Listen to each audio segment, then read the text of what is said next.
Hey everyone, welcome and welcome back to my channel. आज मैं आपके साथ अपना लिखा हुआ एक न्यू हिस्टोरिकल वांक्शन फैन फिक्शन शेयर करने जा रही हूँ जिसका नाम है लव ऑन द एज। जैसा भी लगे please like comment and share ज़रूर करें और चैनल को भी सब्सक्राइब ज़रूर कर लें। तो चलिए इस फैन फिक्शन का आज फर्स्ट पार्ट स्टार्ट करते हैं। हमें एक रूम का सीन दिखाया जाता है जिसका नाम जिंगशी मीन्स साइलेंट रूप है, क्योंकि इस रूम में हमेशा खामोशी और शांति पाई जाती है, जिसका कारण इसका ओनर है जो खुद भी खामोश और शांत रहता है। पर आज सब उल्टा है इस रूम में, ना ही इस रूम में खामोशी है और ना ही इसका ओनर शांत है। आज वो बहुत गुस्से में दिख रहा है। ये और कोई नहीं द ग्रेट हंगरजन लानवांगजी हैं, जो अपने फादर लैनचिंग हैं जिनसे किसी बात पर बहस कर रहे हैं। इन दोनों के साथ साथ वहाँ लानशिजन जो कि वांगजी का बड़ा भाई है और साथ में उनके अंकल लान चिरैन भी हैं। वांगजी 16 साल के हैं, शिचेन 18 साल के हैं। ये दोनों जब छोटे थे तो इनकी मदर इस दुनिया को अलविदा कर गई थी। तब से लान वांगजी एक खामोश रहने वाला बच्चा बन गया था, लेकिन आज वो खामोश नहीं था। लान वांगजी अपने गुस्से और कोल्ड टोन में बोलता है, रूल आपने तोड़ा है। हम लैन सिर्फ एक बार प्यार करते हैं और एक बार ही शादी, तो आप मुझे ब्लेम नहीं कर सकते लैन रूल्स की दुहाई देकर। शादी करना आपका डिसीजन था और शादी में ना आना मेरा डिसीजन। मुझे कोई फ़र्क नहीं पड़ता कि उस लेडी को अच्छा लगे या बुरा, वो मेरे लिए कोई मतलब नहीं रखती। इस पर चिंगेजन कहते हैं, वांगजी जुबान संभाल कर बात करो, तुम अपनी मदर के बारे में ऐसा नहीं बोल सकते। तभी वांगजी भी चिल्लाकर बोलता है, वो मेरी मदर नहीं है और ना ही वो कभी मेरी मदर बन सकती है। मेरी सिर्फ एक ही मदर थी, है और रहेगी। मेरी मदर की जगह कोई नहीं ले सकता, कोई भी नहीं। ऐसा कह के वो जिंगशी से बाहर चला जाता है। लान चिरैन कहते हैं, चुन वांगजी भी बच्चा है, उसे थोड़ा टाइम दो, वो समझ जाएगा। तुम्हें तो पता है ना कि वांगजी अपनी मदर से कितना प्यार करता है, तो इसलिए अब उसे गुस्सा है कि लैनी की जगह तुम अपने न्यू वाइफ को दे रहे हो, लेकिन टाइम के साथ वो समझ जाएगा। इस पर चिंगेजन कहते हैं, पता नहीं भाई क्या होगा, मैं बचपन से इसे देखता आ रहा हूँ। जब से लैनी गई है तब से वांगजी की नज़रों में मैंने खुद के लिए एक अलग सी नफरत देखी है। वो कभी मुझसे बात नहीं करता और आज जब की है तो ऐसा कह के वो एक साई कहते हैं। इस पर लैन चिरैन कहते हैं, तुम ज़्यादा सोच रहे हो, वांगजी किसी से भी ज़्यादा बात नहीं करता, तुम तो जानते हो। और आज जो भी हुआ इसलिए क्योंकि उसे लग रहा है कि उसकी माँ की जगह तुम्हारी न्यू वाइफ ले ली है, इसे टाइम दो। चिंगेजन नोट करते हैं और वो दोनों भी वहाँ से बाहर आ जाते हैं। शिचैन भी उनके साथ बाहर आ जाता है जिंगशी से और अपनी हांशी में लौट आता है। वो वांगजी से बात करना चाहता था, पर उन्होंने सोचा कि वांगजी थोड़ा शांत हो जाए, उसके बाद वो उनसे बात करेगा। चिंगेजन अपने रूम में आते हैं जहाँ उनकी वाइफ लान एहान उनका वेट कर रही थी। उनका चेहरा वेल से ढका हुआ था। चिंगेजन उनके पास बैठ जाते हैं और स्माइल करके उनका वेल उठाते हैं। चिंगेजन कहते हैं, तुम बहुत खूबसूरत लग रही हो। इस पर लान एहान भी शर्माते हुए बोलती है, आप भी इस रेड रोब्स में बहुत अच्छे लग रहे हैं। चिंगेजन लान एहान के सर पर एक किस करते हैं, माथे पे एक किस करते हैं। चिंगेजन देख रहे थे कि लान एहान कुछ कहना चाह रही है पर वो हेजिटेट कर रही है, तो चिंगेजन उनके हाथों को पकड़कर कहते हैं, तुम जानती हो ना, तुम मुझसे कुछ भी कह सकती हो। इस पर लान एहान कहते हैं, मैं बस ये पूछना चाहती थी कि वांगजी कैसा है। मेरा मतलब वो शादी के खिलाफ था, तो अभी वो बहुत गुस्सा होगा ना। चिंगेजन एहान की बात सुनकर थोड़ी देर के लिए अभी जो जिंगशी में हुआ वो सोचने लगते हैं, जहाँ उन्होंने वांगजी से कहा था, वांगजी तुम मेरी शादी में क्यों नहीं आए, तुम्हें पता है ना ऐसा करना तुम्हारी मदर के लिए कितना डिसरिस्पेक्टफुल शो करेगा और मेरे लिए भी। तुम लैंड्स रूल्स भूल चुके हो क्या कि हमें बड़ों की डिसरिस्पेक्ट नहीं करनी है। उसके बाद जो भी वो बहस हुई वो सोच रहे थे, पर लैन एहान उन्हीं के सोच से बाहर लेकर आती है और कहती है, क्या हुआ, आप कहाँ खो गए। इस पर चिंगेजन कहते हैं, कहीं नहीं, और वांगजी की तुम चिंता मत करो, वो समझ जाएगा। इस पर एहान भी नोट कर देती है।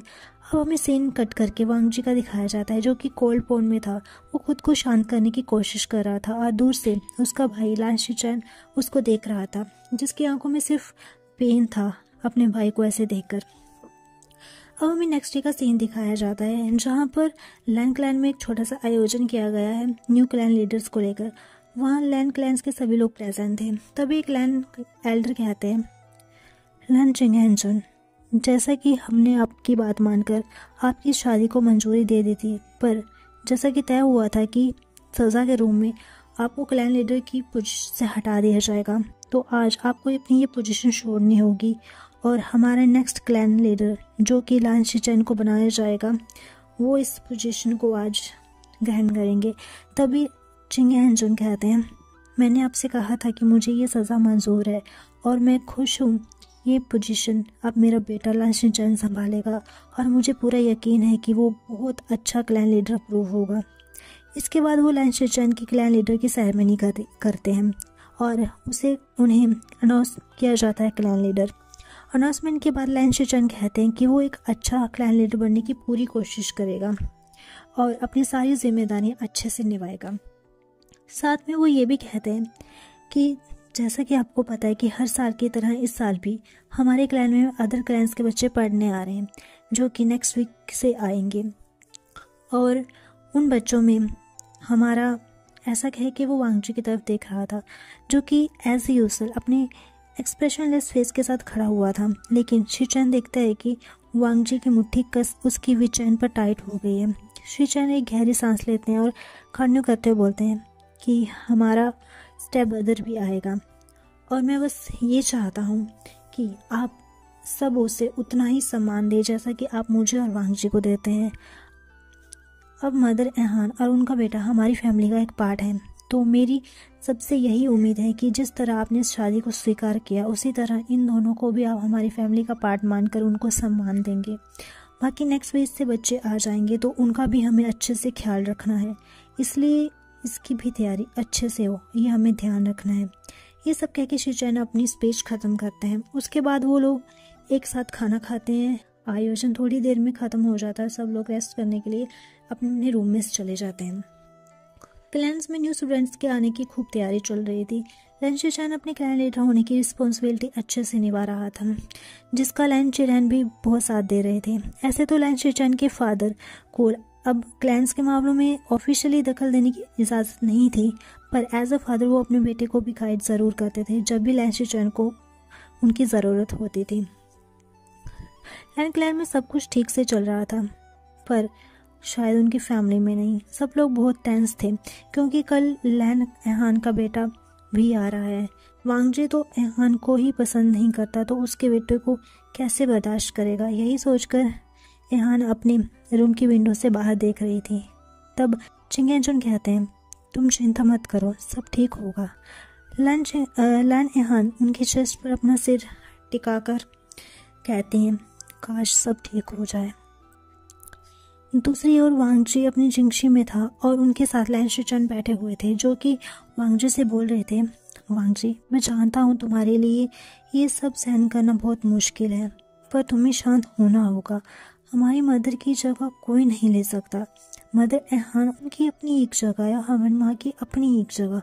वो लेकिन शिचेन की बात को बीच में ही काटते हुए वांगजी बोलता है, नहीं, उनकी जगह कहीं भी नहीं है, ना हमारी फैमिली में, ना लान क्लैन में, और ना उनके बेटे की।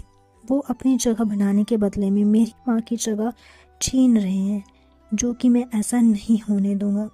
अगर आप उन्हें अपनी लाइफ में जगह दे रहे हैं तो दे सकते हैं, पर प्लीज़ मुझे फोर्स मत करिए।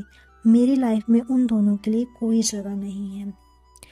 इस पर शिचेन एक हरी साई करते हैं और कुछ कहने ही वाले होते हैं। तभी वांगजी कहते हैं, भाई मैं नाइट हंट पर जा रहा हूँ और मैं अपना फैसला नहीं बदलूंगा। शिचेन जानते हैं कि उनका भाई बहुत ज़िद्दी है और वो नहीं मानेगा, तो बस वो यही कह पाते हैं, अपना ध्यान रखना।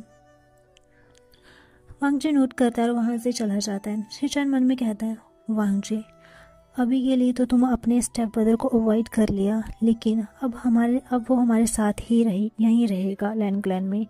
एक ना एक दिन तो तुम्हें उसका सामना करना पड़ेगा। मैं बस अब यही दुआ करूँगा कि जल्द से जल्द तो हमारे दिल में मदर एहान और हमारे स्टेप ब्रदर के लिए जो नफरत है वो ख़त्म हो जाए। इसके बाद शिचेन भी हांसी लौट आते हैं जहाँ लान चिरेन शिचेन का वेट कर रहे थे। जैसे शिचेन अंदर आते हैं तो लान चिरेन को बो करते हैं। लान चिरेन कहते हैं, क्या हुआ? वांगजी ने क्या बोला? शिचेन कहते हैं, वो नाइट हंट के लिए निकल गया है। चिरैन अपनी आंखें बंद कर लेते हैं और गहरी सांस लेकर आंखें खोलते हैं और कहते हैं शायद अभी के लिए यही ठीक है उसके लिए। क्लैन से थोड़ा बाहर रहेगा तो मन शांत हो जाएगा और शायद फिर वो इस मामले में थोड़ा सोचे। पूरी ज़िंदगी तो वो तो ऐसे नहीं रह सकते, अब इन सबको हमेशा एक क्लैन में ही जो रहना है। शिचैन भी नोट करते हैं। अब हमें नेक्स्ट डे का सीन दिखाया जाता है जहां अब सब क्लैन से स्टूडेंट्स आना स्टार्ट हो गए थे। बाकी चिंग हेजुन और रेहान को भी पता चल गया था कि वांगजी कल शाम को ही नाइट खंड के लिए चला गया है। रेहान को बुरा तो लगता है पर शायद अभी के लिए यही सही है।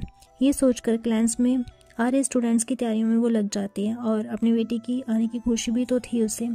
रन क्लैन ऐसे ही बिजी था। दूसरा वांगजी जो कल रात को सही टाउन में एक इन में रुक गया था, वहीं वो ब्रेकफास्ट करके अपने आगे की जर्नी के लिए निकल जाता है। वो जंगल की ओर जा रहा था। चलते चलते वो बीच जंगल में पहुंच कर चुका था। तभी उसे एक चीखने की आवाज़ सुनाई देती है और उस दिशा की ओर देखता है जहाँ से ये आवाज़ आई थी। जैसे वो उस दिशा की ओर मुड़ता है तो उसे कोई टाइटली हग कर लेता है और कहता है प्लीज़ प्लीज़ प्लीज़ प्लीज़ मुझे बचाओ, ये कुत्ता ये मुझे खा जाएगा, मुझे बचा लो। वांगजी थोड़ी देर के लिए फ्रोज हो जाता है। उसने अपनी माँ के अलावा और किसी को ऐसे खुद को टच करने की इजाज़त नहीं दी थी और ये इंसान जिसे वांगजी जानता नहीं ऐसे उसे हक किए हुआ है। वांगजी को बहुत अजीब फील हो रहा था। लेकिन वांगजी को होश में वो कुत्ता ले आता है जो उन पर भौंक रहा था। तो वांगजी उस कुत्ते को घूर कर देखता है। कुत्ता वहाँ से भाग जाता है लेकिन वो शख्स अभी भी डर के मारे कांप रहा था और वांगजी को गले लगाए हुए था। वांगजी अपनी कोल्ड टोन में उसे बोलता है मुझे छोड़ो। तभी वो पर्सन बोलता है नहीं नहीं, पहले इस कुत्ते को प्लीज़ प्लीज़ यहाँ से भगाओ। वांगजी गुस्से में दांत पीसते हुए बोलता है वो चला गया है इसलिए मुझे अब छोड़ो। वो पर्सन फील करता है कि हाँ अब उसे कुत्ते की आवाज़ नहीं आ रही है तो वांगजी को वो छोड़ देता है और पीछे मुड़कर देखता है तो वो कुत्ता वहाँ पर नहीं था। वो राहत की सांस लेता है और कहता है कि शुभ। लेकिन तभी वो देखता है कि वो इंसान जिसने उसकी हेल्प की वो वहाँ से चला गया है आगे। तो वो भी उसके पीछे भागने लगता है और कहता है अरे मेरे लिए रुको सुनो। तो आज के लिए बस इतना ही, मिलते हैं नेक्स्ट पार्ट में। तब तक के लिए bye bye and take care.